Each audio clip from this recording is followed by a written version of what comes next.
Listen to the person like you, whose praise with transcendental songs is established as an earable. Thanks so much, I appreciate it. That's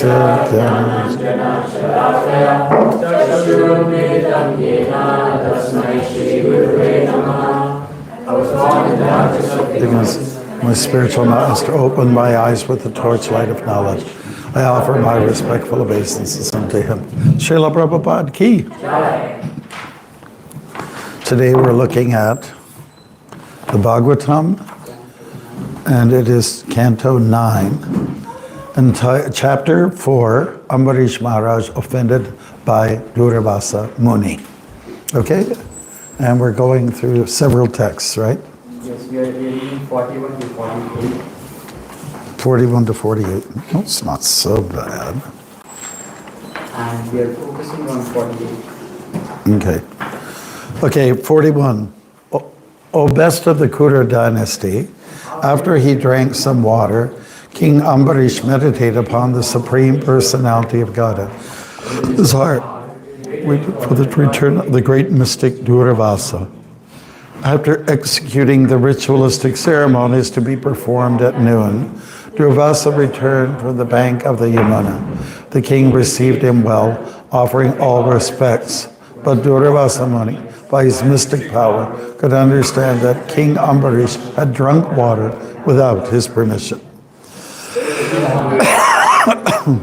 His body trembling, his face curved, and his eyebrows crooked, spoke as follows to King Ambarish, who stood before him with folded hands. Alas, just see the behavior of this cruel man. He is not a devotee of Lord Vishnu, being proud of his material opulence and his position. He considers himself God. Just see how he has transgressed the laws of religion. Maharaj Ambarish, who invited me to eat as a guest, was instead of feeding me. You yourself have eaten first. Its fire, forest, immediately burns to ashes.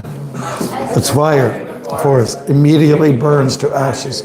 Angry snake. So by the previous order of the Supreme Personality of God, his discs, the Sudarshan Chakra, immediately burned to ashes. The created demon to protect the Lord's devotee. And we're going to look at text 48. Okay? Pragdishtam vritya rakshayang Purushena Mahatmana Dadaha Krityam Tang Chakram Krudam Krudhahim Eva Pavakaha Pradrishtam Vritya Rakshayam Pragdishtam vritya rakshayang Purushena Mahatmana Dadaha Krityam Tam Chakram Dada Krityam Chakram Krudam Eva Pavakaha Pradishtam Vritya Rakshayam Pragdishtam Rakshayam Purushena Dada Krityam Tam Chakram Dada Krityam Tam Chakram Krudaham Daham him eva pavaka. Krudahim iva pavakaha.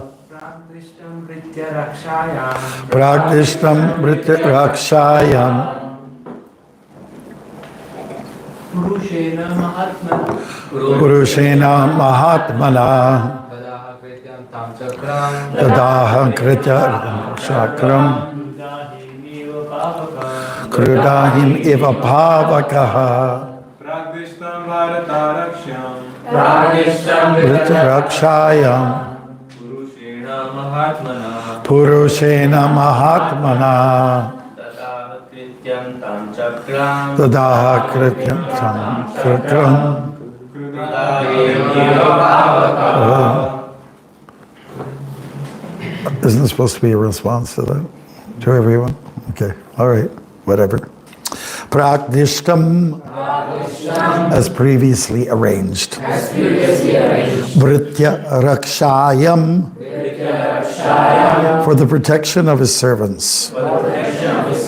Purushena, by the Supreme Person. Mahatmana, by the Super Soul. Dadaha, burnt to ashes. Krityam, that created demon. Tam, him. Chakram, the disc. Kruda, angry. Ahim, a serpent. Eva, like. Pavaka, fire. Translation. Together, everyone. As fire in the forest immediately burns to ashes an angry snake, so by the previous order, the Supreme Personality of Godhead, his disc, the Sudarshanjana, immediately burned to ash the created demon to protect the Lord's devotee. Purport by His Divine Grace A.C. Bhaktivedanta Swami Prabhupada. Yeah, that's a good idea. Okay. A pure devotee, as a pure devotee, Maharaj Ambarish, although in such danger, did not move an inch from his position, nor did he request the Supreme Personality of Godhead to give him protection. He was fixed in understanding, and it was certain that he was Relax. Not worried.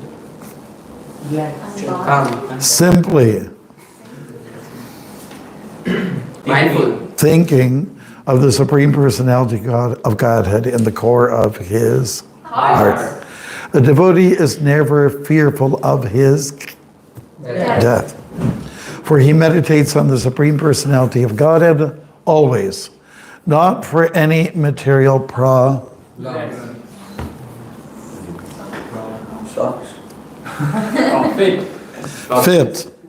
profit, but as his duty. The Lord, however, knows how to protect his devotee. As indicated by the words pragdishtam, the Lord knew everything. There, before anything happened, he had already arranged for his chakra to Maharaj Ambarish. This protection is offered to a devotee even from the very beginning of his devotional service. Kontiya pratijane hi name bhakta pranashati, chapter 9, text 31, from Bhagavad Gita. If one simply begins devotional service, he is immediately by the Supreme Personality of God. This is also confirmed in Bhagavad Gita, chapter 18, text 66. Ahang tvang sarva papebhyo moksha shami mashucha. Protection begins immediately.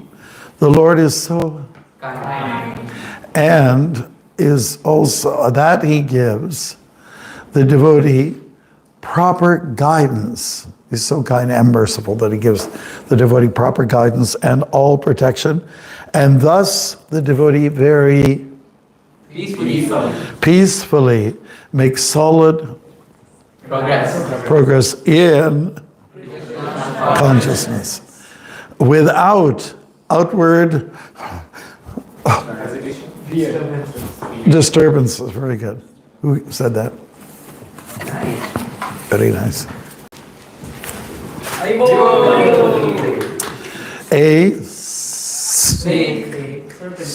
A serpent may be very angry and ready to bite. The furious snake is helpless when faced by a blazing fire in the Forest. okay, forest. Okay. Thank you for trying. Although an enemy of a devotee may be very strong, he is compared to an angry serpent before the fire of devotional service. Haribol. Okay, Om again. We did that already. Namo Vishnu Vidaya Krishna Vastaya Vitare Sarimate Bhakti Vedanta Swamini Tanamani Namaste Saraswati Devi Gauravani Vicharini Nirvishi Shunyavadi Pastochedi Shatarini. Chai, Hare Krishna. When we talk about fire or Agni, we're talking about a feature of furiousness. We're talking about something that's very hot, passionate, right? Passion. And anger is oftentimes affiliated with passion. They kind of go together. Now, the beautiful analogy here is we're talking about a snake or a serpent who is faced with the fire and he gets very angry, you know, and that's how he responds. So the Lord also gets angry. Krishna can be angry. You know, he was angry. You know the story of the forest fire and how he swallowed it all up. You know, Krishna would get angry by seeing that he, or more particularly his devotees and the cows and the calves and the bulls and so on, are being abused. He would get very angry and he would take care of the matter. The Lord gets angry, especially in cases when devotees are being disturbed, because for Krishna, his devotee is everything. The devotee is his heart is made up of devotees. So when devotees are disrupted, when devotees are, you know, abused, or let's say somehow or other injured or disturbed by others, the Lord gets angry. It's a little like a heart attack for him, you know, because again, his heart is made up of the devotees. Now, I'm not making this up. This is coming from the Srimad Bhagavatam. The Krishna's heart is made up of devotees, okay? So that's the most important thing for him, is his devotees. And that, of course, includes Radharani. It includes all the gopis and the gopas and the animals and anybody who's even in this material world. Yes, Krishna loves you, even though you're here in this material world trying to sort out things for your own sense gratification. We are trying to sort things out, are we not? Are we now trying to plan for some sense gratification? We're always planning. But still, Krishna forgives. Krishna forgives and Krishna forgets. That's the quality of a Brahmin, by the way. Someone who forgives and forgets. Okay? To forget is divine. Like that. And the Chanakya Pandit talks about these things. He said the beauty of a woman is in her ability to kind of follow along, be chaste and so on like that. The beauty of a pundit or a professor, a scholar, is in his words. He could be a homely looking person, but when he speaks with gravity and it attracts people. The beauty of a cuckoo bird is its sound, you know, maybe not its looks. Can somebody pull up the image of a cuckoo? I'm really curious myself. I don't even know what it looks like. When we grew up in our household, we had a cuckoo clock. And every hour the door would open, cuckoo, cuckoo, you know. And I never really got to understand, even going to India for many years, what does a cuckoo look like? Yeah? So maybe you could help us with that. Now, finally, in this list of beauty, there's a cuckoo. Oh, you're not too bad looking. Okay? Can we hear him now? And then we'll judge whether it's the most beautiful aspect of the bird or not.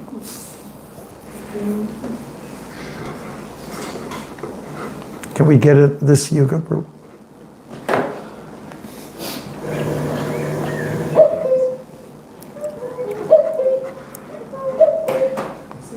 Okay. So according to Chanakya Pandit, it's a beautiful sound. And then he makes, oh, I haven't heard those. I haven't seen them in India either.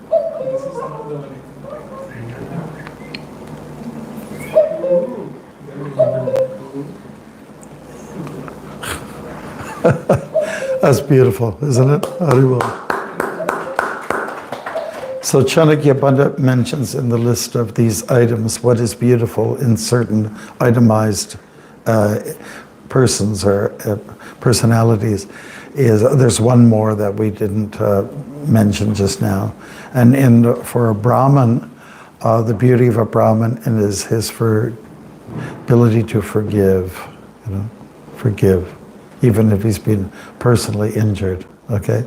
So now, isn't it very interesting? In this story of Durvasa is the Brahmin, Ambarish is the Kshatriya. Kshatriyas get angry, they get passionate. But it's Durvasa here, there's like sort of a crossing over. He's the one that gets angry, easily gets angered, and it's Ambarish who's just plays Mr. Cool. The chapter is entitled Ambarish Maharaj offended by Durvasa Muni, but he's not offended by him at all. It's the other way around. Durvasa is offended. What was the big offense? Okay. They made an agreement. We'll break fast together.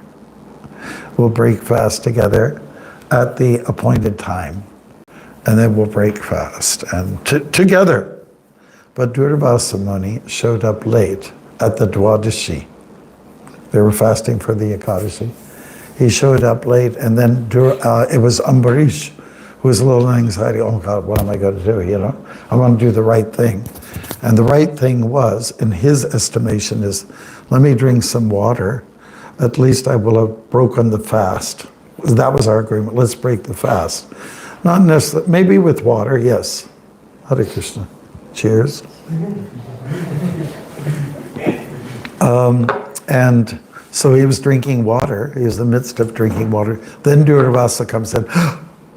You broke your promise. You didn't keep to your promise, and for that, I will curse you. So the cursing method, at least in the past, in other, let's say, yugas, was to take a hair out of your head, or several hairs. I don't know how you do that, really. But just pull it out and dash it against the floor, and through some mystical power, one could invoke a Rakshasa, some demon. So a demon did appear with a trident, and we might be able to get that picture somewhere. Yeah, there he is. It doesn't look that demonic. He looks like most people on Yonge Street. And so it looked like, like he was doomed. Ambarish, but he's of a saintly character, even though he was a king. We heard about Rajarshis, kings, or administrators, monarchs, who are actually quite saintly. It's hard to find that, actually in this day and age. And so he didn't take offense, he didn't react like, oh, what am I going to do? But here's what did happen. The Lord reacted because a devotee is offended. The Lord, I don't know how close I'm supposed to get to this, but the Lord took offense, and he retaliated. He was vengeful. You're touching my devotee, I'll show you a thing or two. Durvasa Muni's attitude, I will teach you, I will punish you for your wrongdoings. And then, oh yeah? Krishna comes along and says, I'll teach you. Isn't it? In this world of action and reaction, which we talk about so much, it really rings through in many of the stories about retaliation. This action will be followed by a reaction. One of our devotees asked me, that was Kalakanta, Kalakanta, he asked me some years ago, so what's the key behind acting? And I said, acting means reacting. Okay? So just like you reacted to the comment, right? Because there was some action. I just told you something. I revealed a message, and now you snickered or you laughed about it, right? And so that is a reaction, okay? And now I reacted. I personally reacted by smiling, perhaps, at your reaction to my reaction. And this whole world is about action and reaction, isn't it? Like one devotee went to sit there, and I thought, oh, maybe you should be sitting there, you guy, the girls can move over just a little bit more in the morning, and then, you know what I'm talking about, right? Hare Krishna. and so you're feeling a little embarrassed, but you don't have to be. But you are responding. And let's put it this way, if you don't react, if you don't respond in some way, then what are you, a stone? A microphone? Stone? A microphone? How do you like that? It just slipped out of my mouth. There has to be this response to everything, And as you sow, so you reap. Have you heard that phrase before? It's a biblical saying. And of course, all those ideas that were expressed in the biblical times has its origin, perhaps the Vedas, or maybe it's just common sense. There's a lot of things that we should think about that goes on in the course of our day. Let's do common sense things. When you have to make a decision, common sense. Prabhupada even said that once, use your common sense, Instead of depending too much, say, on the guru, Guruji, could I sneeze now? Could I get some Kleenex? Or should I go to the bathroom now? Maharaj Ji. I mean, it's not, you don't have to ask. You have to use your common sense, man. And that's what Krishna consciousness is much about. You don't surrender your intelligence. We are supposed to surrender, but don't surrender your brains, right? You have to rather use them, maximize the brains, and then Krishna consciousness will truly come about, Some people have an idea, a guy comes to the door and he's been sort of a drifter traveling around, and he wants to try out Krishna consciousness. And he's got a backpack and he's got his guitar. Said, I want to surrender to Krishna. Here's my guitar. Okay, maybe you shouldn't give up your guitar. Maybe you use your guitar in Krishna's service, right? So we have to get the right idea of what is real renunciation. That's chapter 3 from the Bhagavad Gita. Chapter 3 and chapter 5, Krishna's clarifying what is real renunciation. And real renunciation is work in Krishna's service. It doesn't mean to be aloof. Arjuna was saying, I don't think I'll do any work. I think I'll go to the forest. I'll smell the lilacs. He didn't actually say that. Don't misquote me on this, But I'm going to live off the land. I'll live off the grid, And then Krishna didn't like that at all. You have got renunciation wrong, You're misunderstanding. Real renunciation means to work in what the Lord wants, and also to work within your varna and your ashrama. Right? Chapter 4 from the Gita talks about that. You have to work according to your psychophysical nature. So this is real renunciation. Use your talents in Krishna's service. Say like when you're trying to, the devotees who are arranging the 6-hour, 12-hour kirtans, whatever, they try to pick the people who can sing, not those who can't sing. And maybe there's an argument, oh, it's not about showmanship. It's about, speaking, chanting from the heart. But what if that person is tone deaf and doesn't sing worth like a cuckoo? Then you're not, you have to kind of identify a person's strength, especially if you're like a manager and so on. Most of you will become parents, and then you'll have to see how your children come up and see what their abilities are. And, I'm a sannyasi, but I visit a lot of families, and I see there's oftentimes two kids, and the one kid is very different from the other kid, even if it's from the same gender, And then the parents will say, yes, this one's the quiet one. That's the extroverted one. Introvert, extrovert, in the same family. So you have to observe these things. And that's what a guru also does with the disciple, tries to understand the nature of the disciple and how he's been trained or how he has been, let's say, what education he's achieved, where his abilities lie, and then try to engage him accordingly, right? That's what a guru does. And similarly, it used to be that, oftentimes it was women, the mothers who, before the working days for women, they would spend time considering about their children, they're matchmakers. Women were good matchmakers for their kids. They understood because they're always with them, right? From the time they breastfed their kids, they understand the nature of the children, right? And so then they would be very good at trying to match. You talk to the neighbor ladies, oh, my Ravi, he would be very good for your pinky, because not on the basis of financial status. That's a very bad way to get people to come together in terms of compatibility, but more about people's natures. That's very important. So Krishna is also trying to tell us to do that, and advanced devotees will also do that for people that are working under them or being trained by them.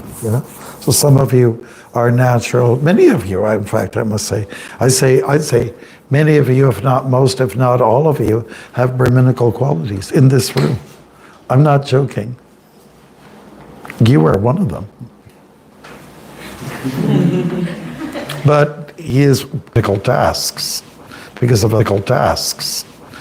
other obligations. But so you see, that's how it works. Now let's go back to the story. Ambarish didn't react.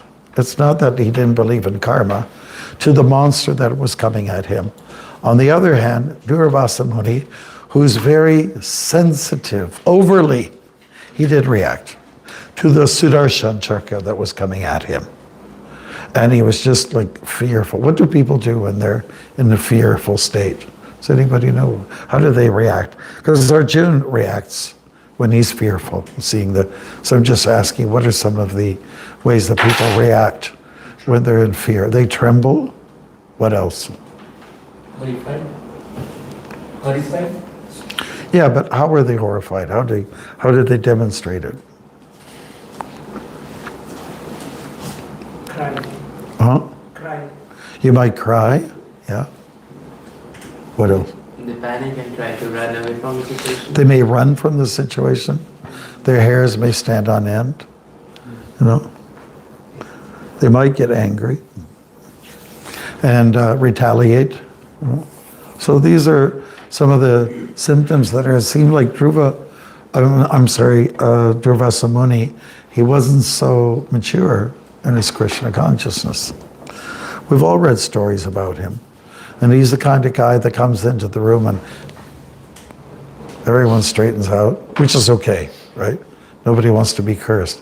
But his presence means there's so much uneven, let's say, an uneasiness, Just like, say, for instance, I've seen this kind of thing happen in the past. We're sitting here, we're pretty relaxed. We're like this, and, we're pretty relaxed.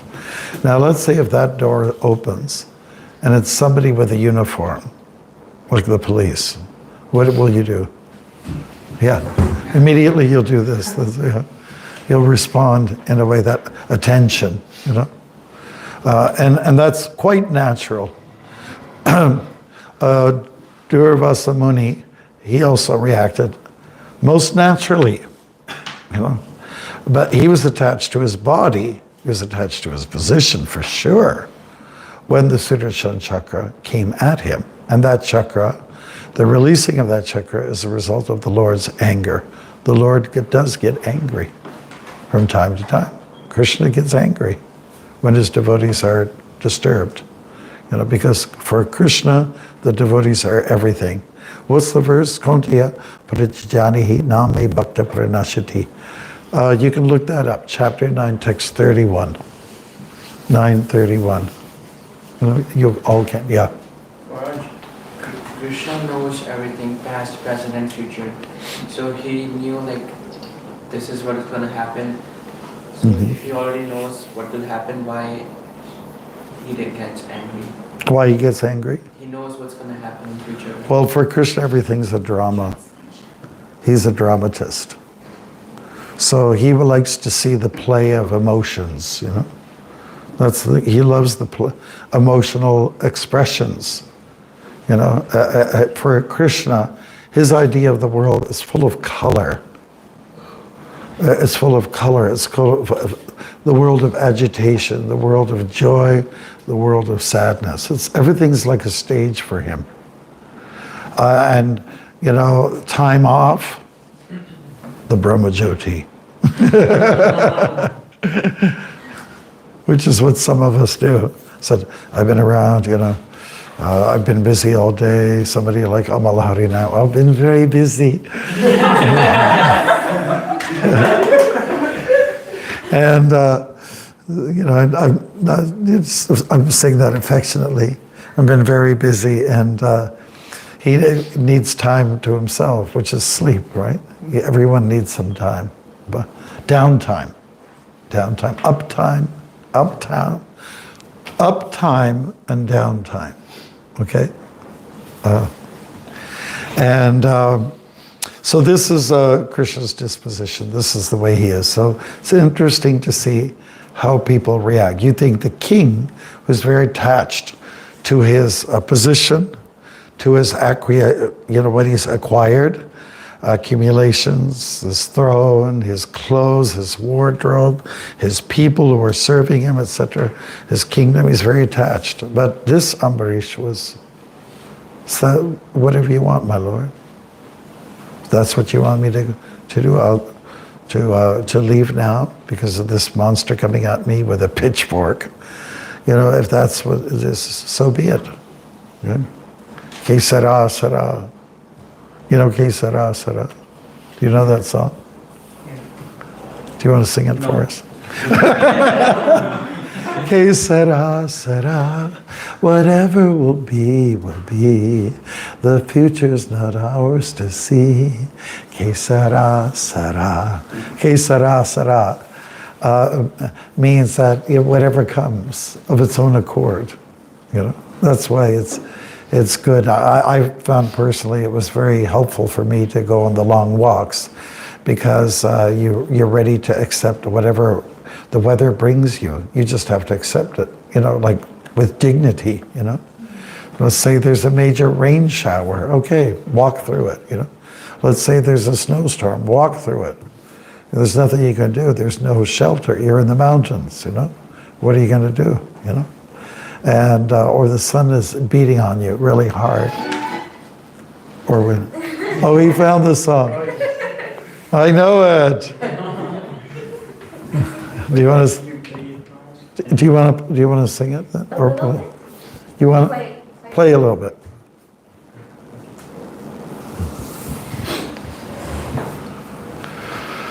All right. There's a good message behind it. When I was just a little girl, I asked my mother, what will I be? It's pretty scientific. Will I be rich? Here's what she said to me. Que sera,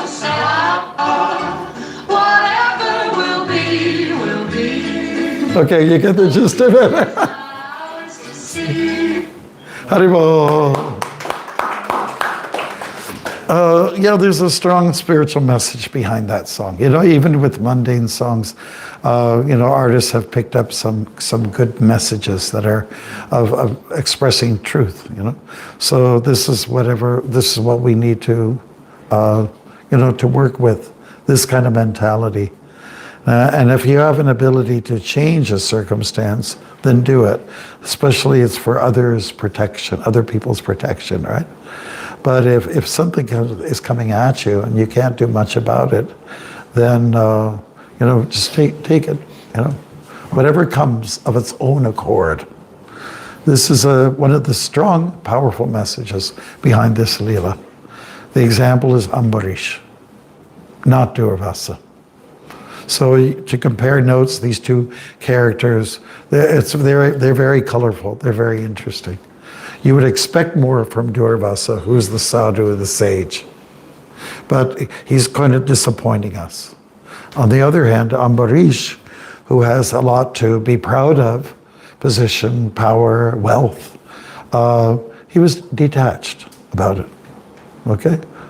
So it's not position that does it. It's, you know, what is your character? What are you carrying? Just like some of our leaders, they disappoint us, you know. So they don't behave properly, oftentimes. They make bad decisions. Bad training. Bad background. Bad upbringing even sometimes. Yeah? Okay, so we are at that point where we can leave this for your questions and answers, and we'll take it like that. All right? So, well, anybody can begin? Yes, sure. Everyone in the back. Okay, ma'am. So we are talking about how the Lord becomes angry when his devotees are offended. So we staying in temple, we are surrounded by devotees. So sometimes we knowingly or unknowingly might offend someone. So first thing is how to avoid it, and how do we know if someone is offended? Because sometimes we don't even know if someone is offended or not by our Yes. Well, that's a really good question. It's very practical. So first of all, we chant Hare Krishna, you know, and we do it attentively so that we can absolve ourselves of sins, you know, offenses. So we do that. And, you know, we're walking on the street, we kill a few ants, and we don't even know about it. So you overcome the karmic reaction by chanting Hare Krishna. Okay, now, one thing that you can do to prepare yourself for an offense that might happen is, you know, when you meet devotees each morning, you offer obeisances to each other. You know, just set it right. You know, I respect you. I respect you. I respect the Paramatma within you, the Krishna in you. And I respect you too. You know, you're Krishna's devotee. So start off on the right note in the morning, after or before you even shower. You meet somebody in the hallway, just please accept my humble obeisances, pranams, etc. And then boom, right off the bat. So start off on the right way. Don't wait for, you know, there to be some, you know, like igniting of some agitation. Better to start and keep showing, Prabhu, how are you? Give that smile. You know, offer, Prabhu, is there something I can do for you? You know, so even if they were offended, that other person, and you didn't know what you did, which happens sometimes, then at least you try to counteract this behavior by just doing all kinds of nice things. And hopefully that other person's heart will melt and they'll forgive, right? So I think that's practically how to handle those circumstances. And maybe it's also a good idea to sit, how are you doing, Prabhu? Is there something I can do? You know, just try to probe in there. And if you can see by a person's behavior, I'm okay. You know, like if they was, how are you doing, Prabhu? I'm all right. You know, there's something not right. And then you can try to probe in. Sometimes they're not ready to even open up, right? So give it a little time. Work with patience, and the time will come when you can open up, you know. And what I do once in a while, because, spiritual life can be very grave and sometimes serious. So I have this friend, he lives in Windsor, and he's a former school teacher. And he was always a funny kind of guy. He was very good with kids. And he always sends me these funnies. They are hilarious, the best. And I send them off to a few people that I know that need to hear something light and bright. Now, just keep in mind too, Prabhupada was, someone described him as a laughologist. That, you've seen grave pictures of Prabhupada, like that one, it could be quite grave, serious, right? It's not grave in that. Yeah, he's not grave, he's actually smiling. Yeah, but there's another side to him where he's light and lively, and he'll crack jokes, and he'll address his disciples at, instead of Kirtanananda, Kichanananda.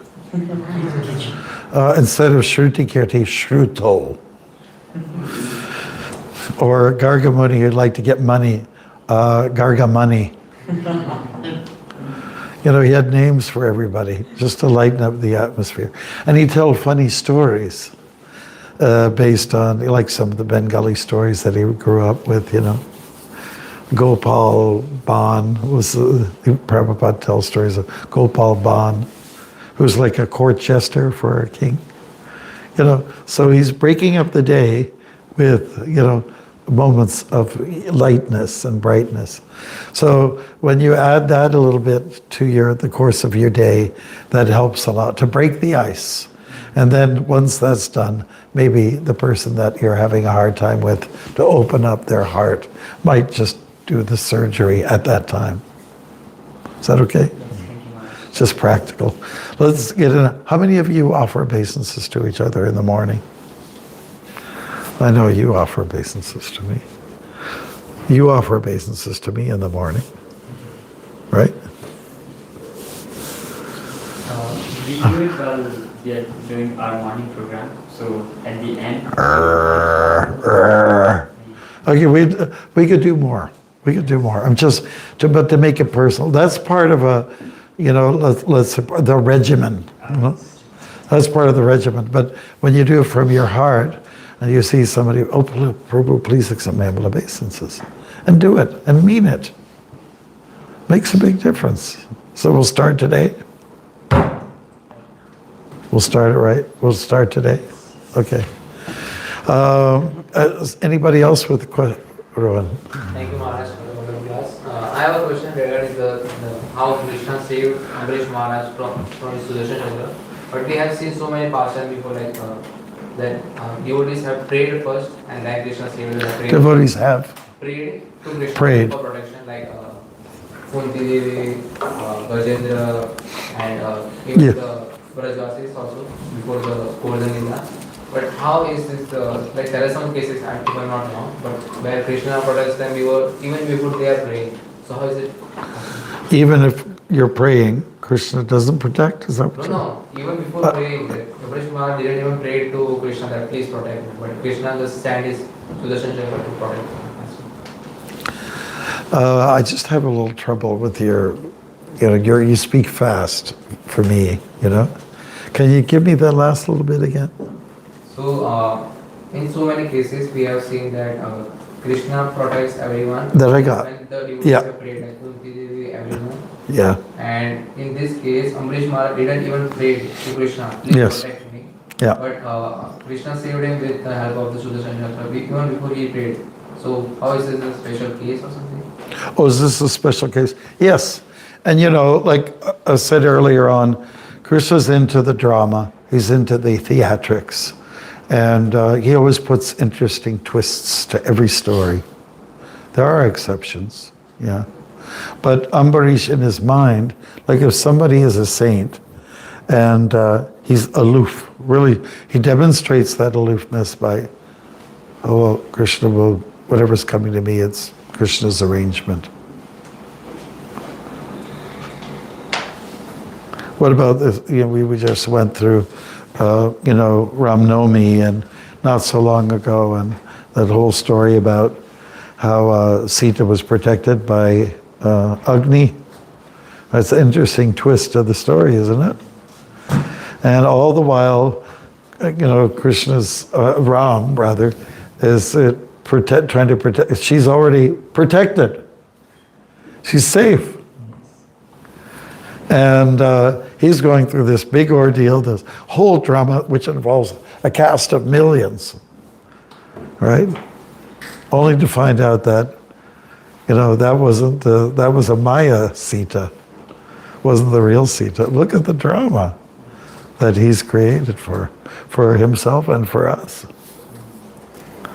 It's unpredictable how things will terminate sometimes. You never know what's going to happen. You don't know. Krishna knows, we don't know. Okay, somebody else has got there. Yes, sir. One last question I have. It's just a follow-up to Mohan Prabhu's question. So sometimes we make unintentional offenses when we are unable to convey the expectations which people should have from us. For example, let's say somebody might be thinking that I might be available for him for specific time interval, but however I have something else to do. Right. Or he's just counting on me for something, but that's not the thing which I can deal with. They have high expectations from us, but we are not there yet. So how should you convey this in a nice way to them? Wow, I'm not sure if I got that one either. Can you simplify it?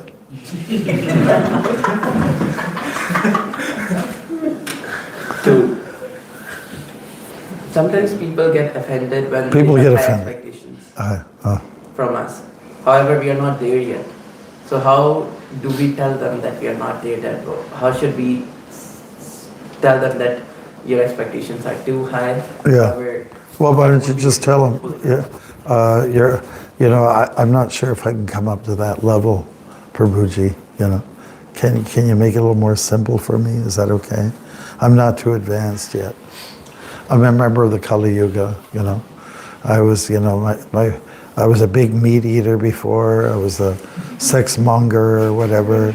All these things. So I'm not, what you're asking me to do. I just can't. Please forgive me, but can you just? Maybe that's what needs to be done sometimes. Sometimes you just have to open up. And speak in confidence like that. Good, but thank you. That's a good question. Yeah, good. Anything else, Bruce? We still have a little time left. Yes. Maharaj, you mentioned that we're supposed to surrender, but don't surrender your intelligence. Yeah.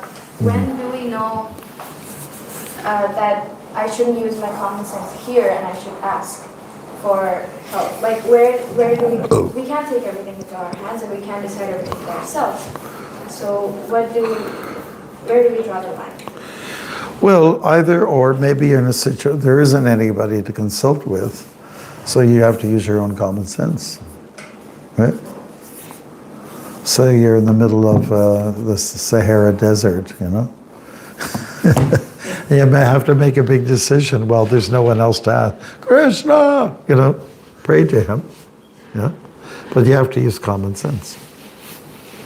And if you have someone at your disposal who's a little more advanced or experienced than yourself, then consult with them.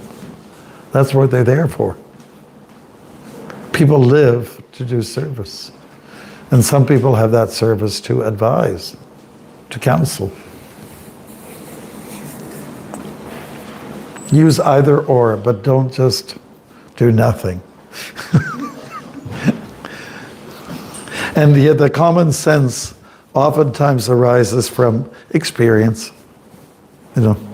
Like a lawyer goes into the courtroom, he's dealt with cases, he's read about cases, he's looked at the laws, the policies of the land, and then he or she can be able to come up with a good case in defense.